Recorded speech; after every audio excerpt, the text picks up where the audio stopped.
When you have a baby, it's like planning a fabulous vacation trip to Italy. After months of eager anticipation, the day finally arrives. You pack your bags, you're off. Several hours later, the pilot lands and the stewardess comes on and says, "Welcome to Holland." Holland, you say? What do you mean Holland? But there's been a change in the flight plan. They've landed in Holland. So you must go out and buy new books, and you must learn a whole new language, and you will meet a whole new group of people who you would have never met. But everyone you know is busy going to and from Italy, and they're all bragging about what a wonderful time they had and what a great place it is. And the rest of life, you will say, that's where I was supposed to go. That's what I had planned. And the pain of that will never ever go away. But if you spend your life mourning the fact that you didn't go to Italy, you may never be free to enjoy the very special and very lovely things about Holland.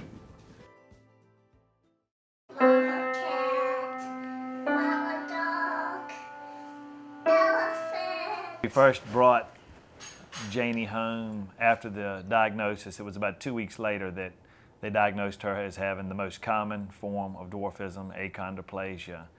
And all my brothers and my dad were at the house waiting for us, and my dad hugged her, and said that she'll make us all better people. We were told initially that she would just be small. She'll be about 4 feet tall, and she should be completely independent. Aside from a few issues with her spine and neck that generally comes as she would get older. It was an adjustment for us to be stared at wherever we go. Janie, I think, just thinks I was like, this must be what Britney Spears feels like, you know.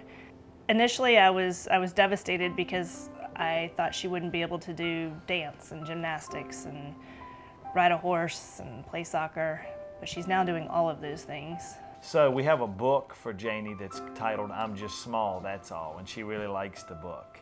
And it talks about, just for 6-year-olds, what dwarfism means. And the book says, "I'm just small, that's all. Will you be my friend and play?"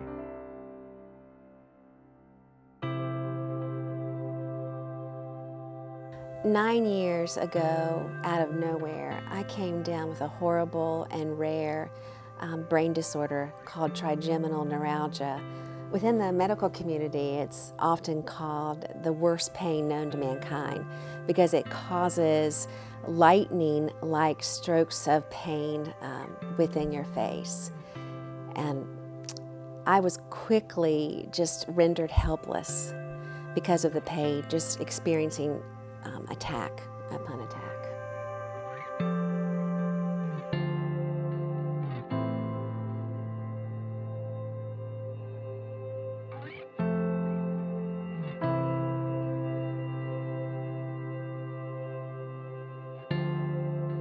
The way we heard of Dr. Carson was a lady on Facebook. When Janie was born, I was searching out what is achondroplasia. I never heard the word before. And it was a cute video of these two twin girls. I messaged her on YouTube. She told us, you know, there's a doctor on the East Coast and there's a book about him called Gifted Hands. We'd never heard of him at all. And she says there's even a movie. And all I remembered was the word Gifted Hands.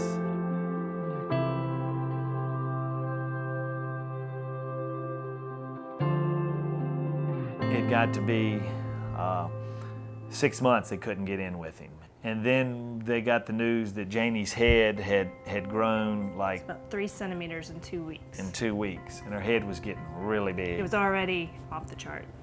To me, a shunt, I'm like, this is brain surgery. They're going in her brain, putting something in to drain fluid. Got to run a tube all the way down around into her abdomen area to drain the fluid. I mean, you know, 10 months old, and I personally felt like they were unsure, and that's when that night I really started researching online and reading about Dr. Carson. We were desperate when we went to see Dr. Carson. Judy had already had one brain procedure, and at this point she was having more pain than she'd had before she had the procedure. So again, we were desperate trying to find a new doctor that could help.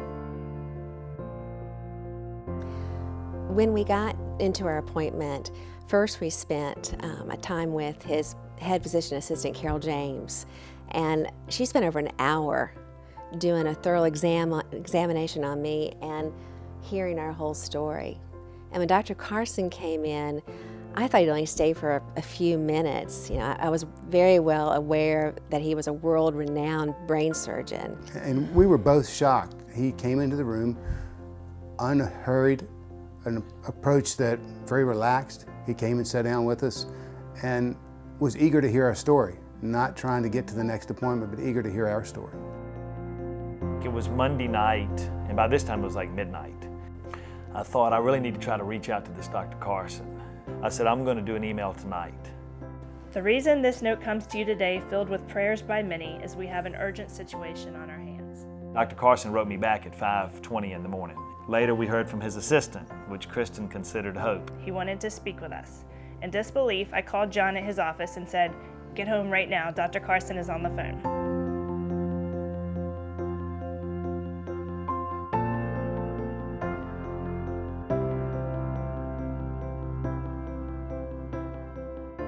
When we finally met him, or after the surgery, we asked Dr. Carson what made him respond to us, and he just Pointed at the ceiling with his index finger. pointed up. Thank you, Dr. Carson, for helping me. Good job, Janie.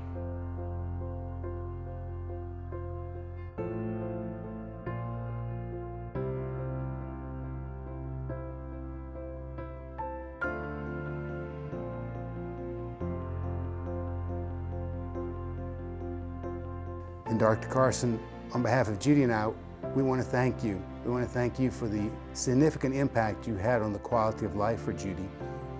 And we want to thank you for giving us a reminder many times that we can only face our struggles through the strength that we get from Christ.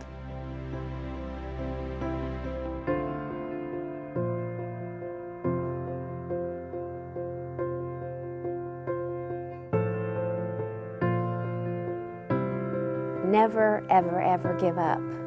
There will always be another door through which to walk.